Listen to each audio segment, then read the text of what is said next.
In the high-definition haze of 2026, the greatest threat to your soul doesn't come with a bang or a flash of steel.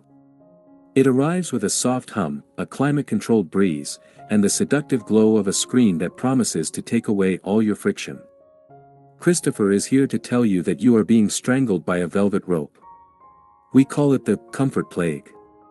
It is a silent, airborne pathogen of the spirit that has infected the entire Western world.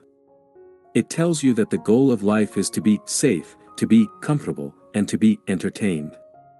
But listen closely to the silence between the ads. A man who is perfectly comfortable is a man who has stopped evolving.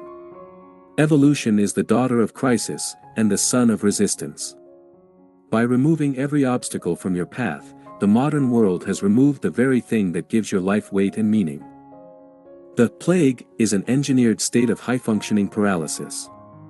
You aren't being forced into a cage, you are being invited into a spa that you can never leave. Everything, from the algorithms that feed you exactly what you want to hear, to the services that deliver food to your door without you ever having to face the elements, is designed to domesticate you. The Matrix has realized that it doesn't need to break your will if it can simply lure it to sleep. You have become a human house cat. Well-fed, pampered, and completely incapable of surviving in the wild.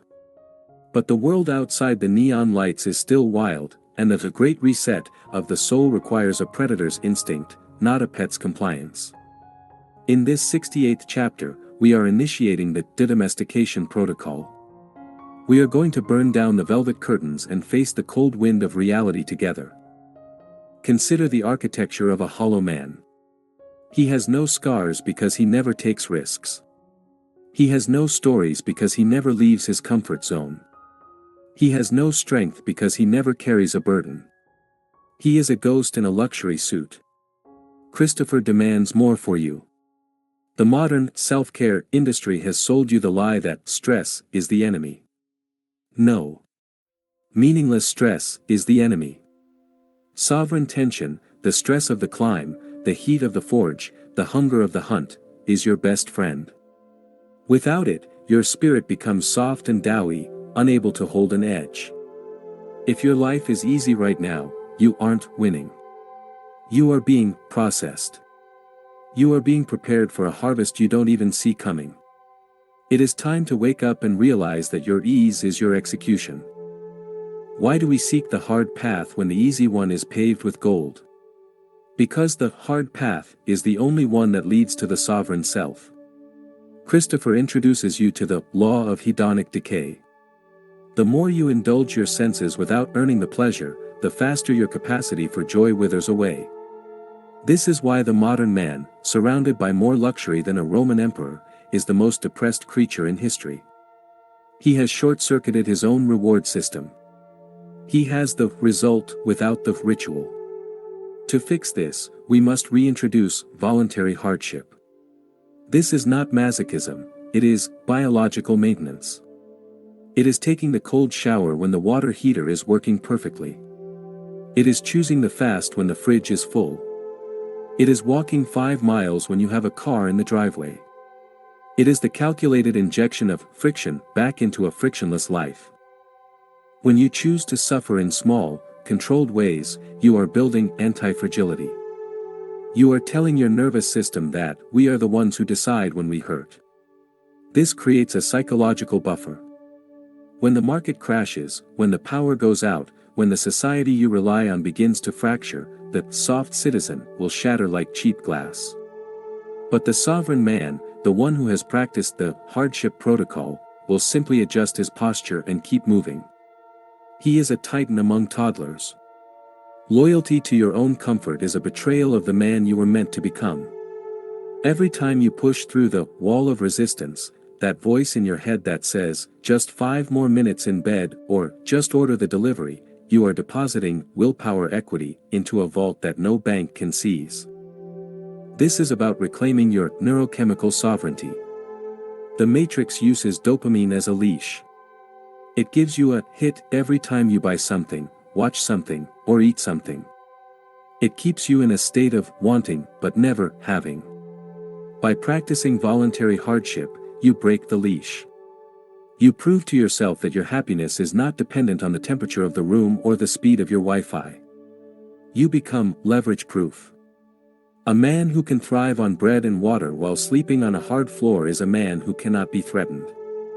He is the ultimate ghost in the machine.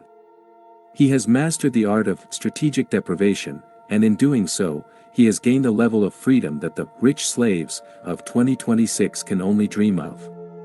The plague stops at the door of the man who seeks the cold. To be sovereign is to be undomesticated. The modern world is a farm, and you are being raised for your data, your attention, and your compliance. The De-Domestication Protocol is the process of shedding the tame layers of your personality. It begins with environmental sabotage. You must look at your daily routine and find the places where you are too comfortable. Your safe spaces are actually stagnant swamps. Christopher teaches that the wilderness logic is the only thing that survives a collapse. We are moving beyond the desire for success as defined by the masses, a big house, a status car, a quiet life. Those are just heavier chains. We define success as the absolute mastery of one's internal environment. Can you stay calm in the storm? Can you produce value when you have no tools? Can you lead when everyone else is panicking? This requires a vandal's approach to your own lifestyle. You must be willing to intentionally break your own habits to see what lies beneath. If you always eat at 6 p.m., don't eat at all. If you always sleep 8 hours, sleep 4 and see what your mind does in the dead hours of the morning. This is the psychological wilderness. It is where the actors are separated from the icons. Christopher says, the man who fears the dark will never find the light within. You must enter the shadows of your own laziness, your own cowardice, and your own addiction to ease. You must hunt down the comfort worms that are eating your ambition from the inside. This is not a gentle process. It is an exorcism of the mediocre. It is the hardening of the spirit. As you de-domesticate, you will notice a strange thing: the world will start to view you as dangerous. Not because you are a threat to their safety, but because you are a threat to their delusions. Your discipline is a mirror that shows them their own weakness. Your sovereign independence is a critique of their dependent slavery. Stay in that tension. Do not apologize for your edge. In a world of round men, be the sharp blade. The comfort plague is highly contagious. The only vaccine is constant effort. You are not becoming a robot, you are becoming a primal force wrapped in a 1940s noir suit. You are the gentleman savage. And the farm is no longer your home. The shadows and the peaks belong to you now. The final layer of the 68th chapter is mastery of the void. The modern world is terrified of boredom. It fills every second of your time with noise, social media feeds, podcasts, music, notifications. This is a tactic to prevent you from ever facing the void. Because in the void, there is no comfort. In the void, you are alone with your thoughts, your regrets, and your potential. But the sovereign man knows that the void is where creation happens. Christopher's Silence Protocol is about sitting in the dark, without a phone, without a book, without a distraction, and just existing until the internal static clears. The comfort plague uses noise to keep you externally focused. We use silence to become internally infinite. When you conquer the need for constant stimulation, you gain the sovereign advantage. You can think deeper, see further, and act more decisively than the noise addicts around you. In the American market of 2026, depth is the rarest and most valuable commodity. Everyone is wide but shallow. They know a little about everything and nothing about themselves. By embracing the hardship of stillness, you are digging a deep well of mental equity. You are building a fortress of focus. While the masses are being swiped into oblivion, you are anchored in your own purpose. This is the ultimate flex against the machine. You aren't playing their game. You have exited the dopamine casino and started your own bank. This, internal autonomy, is what makes you unstoppable. If you don't need the world's entertainment to be happy, you don't need the world's approval to be successful. You become economically and emotionally autonomous. The serf is a man who is owned by his needs. The sovereign is a man who owns his needs. Christopher demands that you downsize your desires so that you can upsize your power. A man with few needs and a hardened spirit is a god among insects. He is the one who will build the new world on the ruins of the old, comfortable one. The plague cannot touch a man who has found a purpose that is greater than his own pleasure. Find that purpose in the silence. Find it in the struggle. Find it in the void. As we conclude this 68th transmission, I want you to take the vow of friction. From this moment forward, you will look at every easy option with extreme suspicion. You will treat comfort as a bribe and challenge as an invitation to greatness. You will stop asking, "Why is this so hard?" and start saying, "This is where I am forged."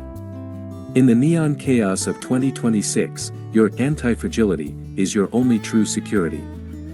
You have been infected with the cure for the comfort plague. It is a heavy cure. It burns. It aches. But it makes you real in a world of plastic imitations. The era of the soft citizen is dead in your soul.